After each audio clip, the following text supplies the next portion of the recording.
A recording is circulating through golf media right now, and it has Phil Mickelson's name all over it.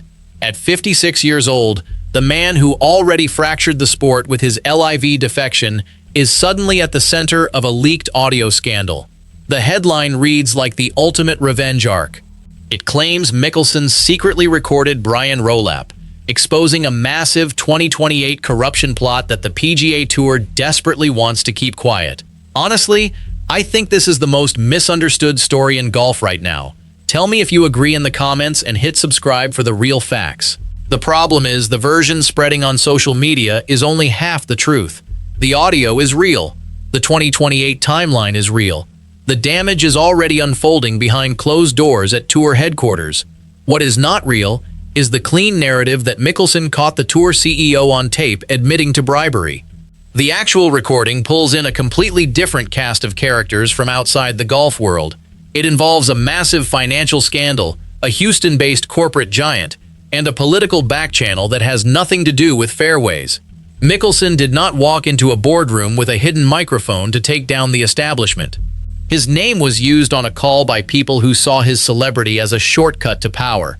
The tape that was supposed to expose the tour could end up burying the man whose name is on it.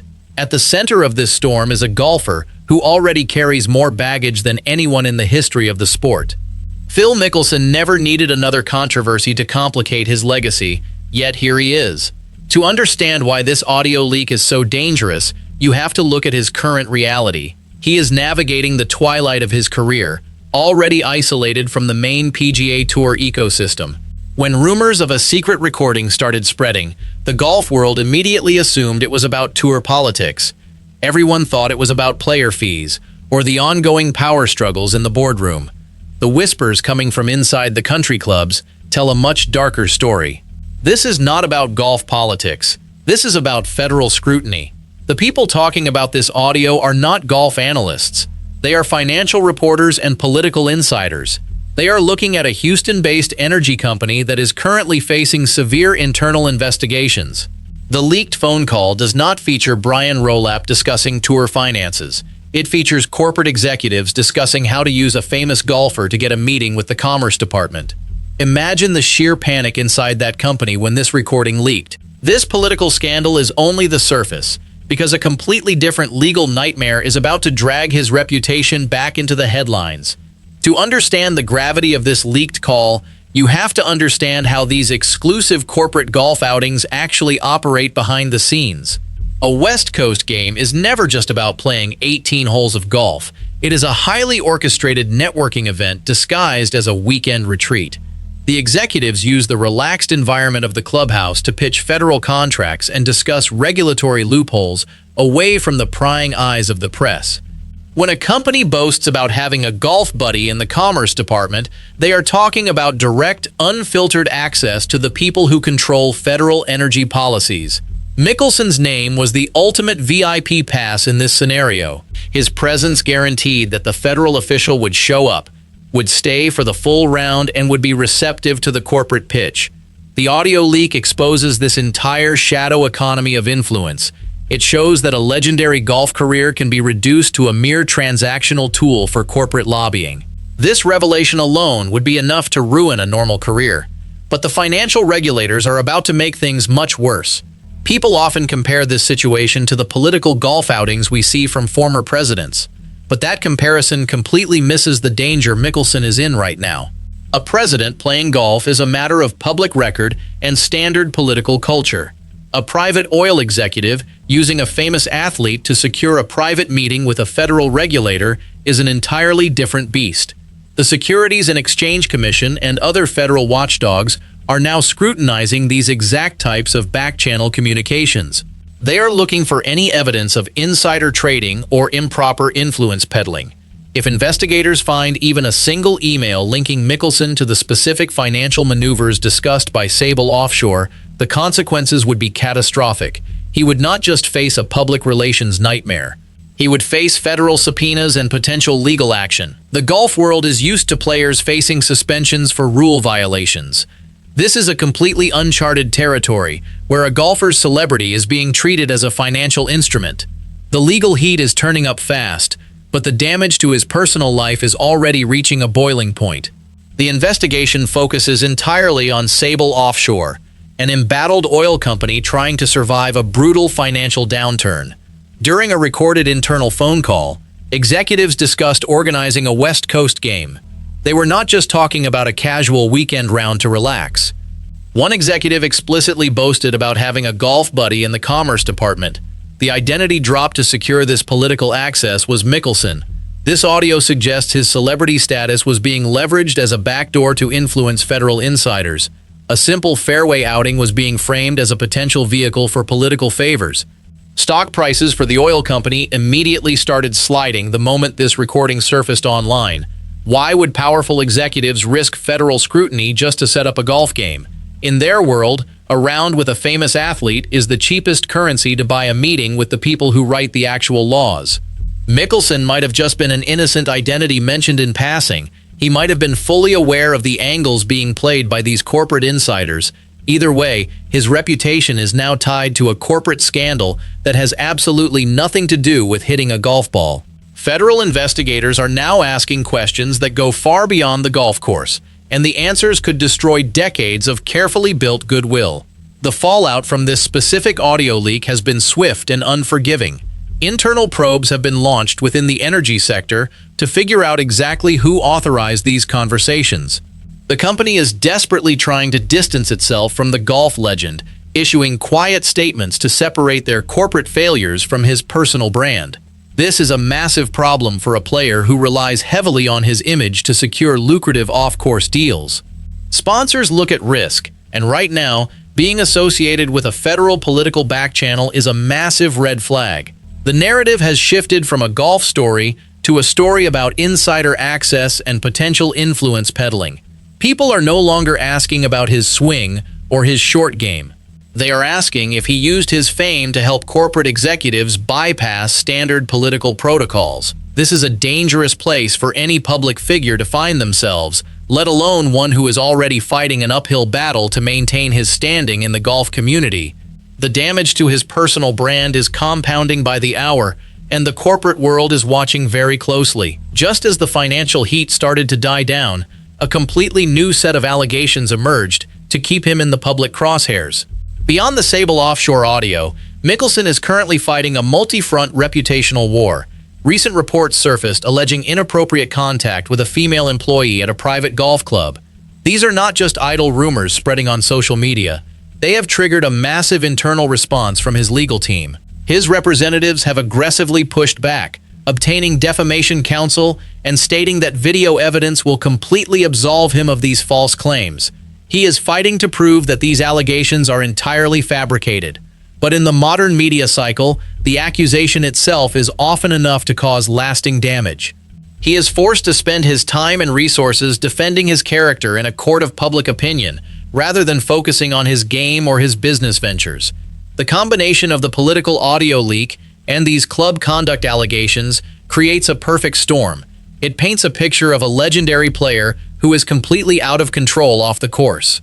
The public is starting to wonder if the controversies are a symptom of a deeper issue or just bad luck. While he fights these messy personal battles, the corporate machine of the PGA Tour is quietly building a fortress that will determine his future.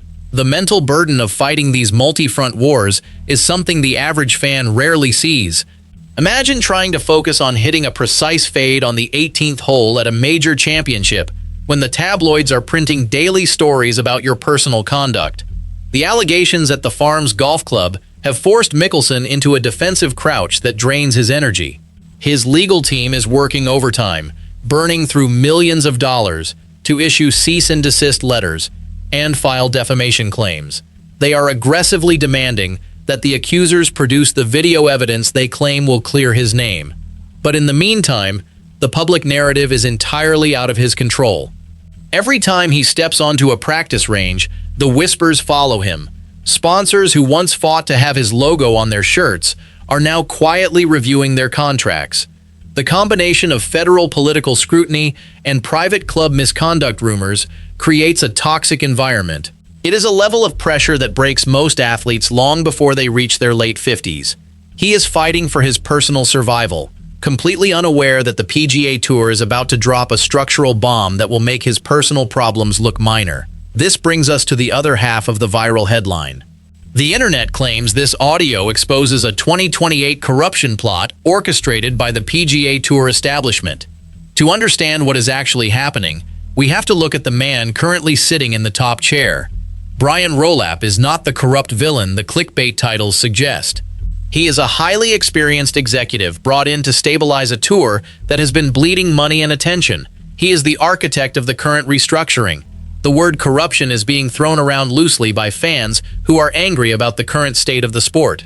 But the reality of the 2028 timeline is much more calculated and much more ruthless.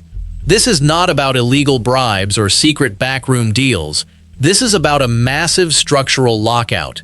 The tour is planning a complete overhaul of how the sport operates, and it is designed to permanently change the financial landscape. The people in charge are not trying to hide a scandal. They are trying to build an impenetrable corporate structure that protects the tour from future breakaways. The 2028 master plan is not a corruption scandal, yet it operates as a corporate purge disguised as competitive restructuring. The actual 2028 roadmap is being guided by the Future Competition Committee. This plan involves splitting the tour into two distinct tiers. There will be a championship series for the top players and a challenger series for everyone else. This is a merit-based system designed to create a closed loop at the top. The goal is to guarantee that the best players are always playing against each other, maximizing television ratings and sponsor value. But there is a hidden agenda behind this competitive restructuring. The system is specifically engineered to sideline the players who defected to LIV Golf. By creating a closed championship series, the tour can ensure that the defectors are permanently locked out of the most lucrative events. They are not just being suspended for a few years. They are being written out of the long-term financial future of the sport. This is why the internet calls it corruption. Fans see it as a punishment disguised as a business decision. The tour is using its corporate power to erase the legacy of the players who left. This structural lockout means the door is not just closing on the defectors. The hinges are being completely removed. The financial reality of this 2028 split is where the true brutality of the PGA Tour's plan becomes obvious. The championship series will feature massive, record-breaking purses that will generate generational wealth for the top 50 players in the world. The Challenger Series, on the other hand, will be fighting for scraps. The prize money will be a fraction of the top tier, and the sponsorship revenue will be heavily restricted. This is not just about prestige or winning trophies. This is about creating a permanent financial ceiling for anyone who steps outside the system. The defectors who joined LIV Golf thought they were securing guaranteed, massive contracts. The tour's 2028 master plan ensures that those LIV contracts will eventually look like pocket change compared to the exponential growth of the championship series. The executives are effectively building a financial moat around the top of the sport. They are ensuring that the players who stayed loyal will become billionaires, while the players who left will be financially marginalized. It is a ruthless economic strategy designed to punish dissent and reward absolute loyalty. This financial lockout guarantees that the defectors will never recover their lost earning potential, but the psychological realization of this trap is even harder to swallow. When you put these two storylines together, the reality of the situation becomes incredibly clear. On one side, you have Phil Mickelson dealing with leaked audio about political access and fighting legal battles over club conduct. He is fighting messy, public, off-course battles that are actively damaging his personal brand. On the other side, you have Brian Rolapp executing a cold, calculated corporate restructuring. He is building an impenetrable fortress that renders Mickelson's past leverage completely irrelevant. Mickelson thought he could use his celebrity to maintain influence in the golf world. He thought his name still carried weight in the boardroom. But the 2028 plan ensures that his past achievements no longer matter. The new system only cares about current merit and future television value. The tour is no longer actively prioritizing the return of LIV players. They are building a future that simply does not include them. The secret audio did not expose a corrupt tour. It exposed a legendary player trying to maintain influence in a system that has already moved on. There is a bitter historical irony in how this entire situation has played out. Mickelson was the one who tried to be the smartest guy in the room. He was the primary architect of the LIV golf breakaway, believing he could force the PGA Tour to capitulate to the players' demands. He thought he was outmaneuvering the corporate establishment by taking billions in sovereign wealth money. He miscalculated terribly. The tour did not bend to their demands. Instead, they used the influx of their own new capital to build an impenetrable wall.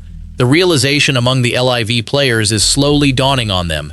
They are not just suspended from a tour, they are being permanently written out of the sport's financial future. The 2028 plan is the final nail in the coffin of their rebellion. They traded their legacy, their fan base, and their standing in the golf community for a temporary payday, only to find out the PGA Tour just changed the rules of the game entirely. The ultimate tragedy is not that they lost a battle, but that they completely failed to see the war was already over. The impact of this collision between personal chaos and corporate consolidation is devastating for the players involved. Mickelson is not the whistleblower taking down the establishment. He is a polarizing figure caught in the crossfire of his own off-course controversies. The tour is quietly moving on without him, building a 2028 fortress that leaves him behind for good. The sport is shifting from an era of player leverage to an era of absolute corporate control. The players no longer hold the power. The tour executives hold all the cards. They have the television contracts, the sponsor money, and the structural framework to enforce their will. The defectors thought they could force the tour to bend to their demands. Instead, the tour just built a new system that makes their demands irrelevant. This is the ultimate reality check for the viewers. The golf you thought you knew is changing forever. The romantic idea of the independent player is dead. The era of player power is over, making way for an era of absolute corporate consolidation. This brings us to the final truth about the viral headline. The recording that was supposed to expose the PGA Tour actually just highlighted the vulnerability of its biggest star. Mickelson's name was used by corporate executives because he is still a recognizable brand, but his actual power within the sport is gone. The 2028 plan guarantees that players like him will never have a seat at the table again.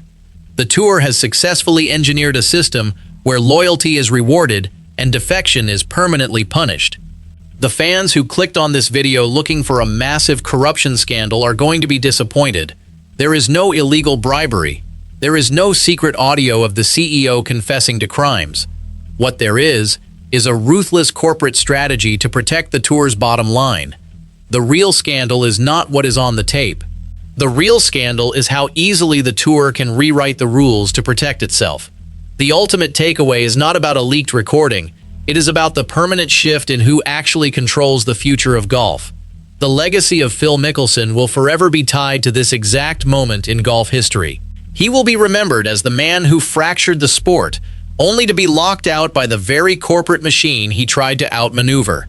The Sable Offshore audio leak is just a symptom of his current reality.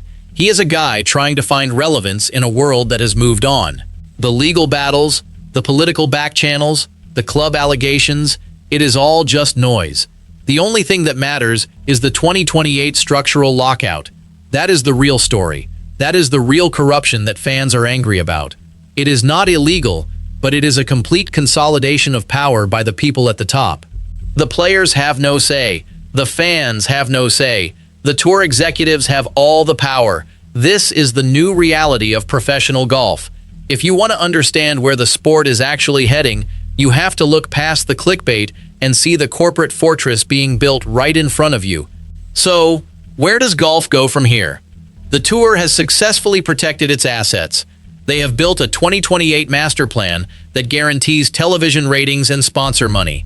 They have permanently sidelined the defectors. The sport will survive, but it will be a fundamentally different product. The tension between the players and the tour is gone, because the players no longer have any leverage to negotiate with. The corporate machine has won decisively. Mickelson will continue to fight his messy personal battles, dealing with the endless fallout of his own choices. The tour will continue to build its 2028 fortress, completely ignoring his existence. The viral headline promised a massive whistleblower moment that would bring down the establishment. The reality is just a sad, quiet story about a golf legend losing his grip on the sport he helped change forever.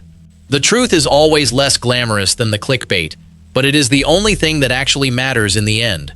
The 2028 lockout is real, the personal controversies are real, and the era of player power is officially dead and buried. Thanks for watching, and we will see you in the next one.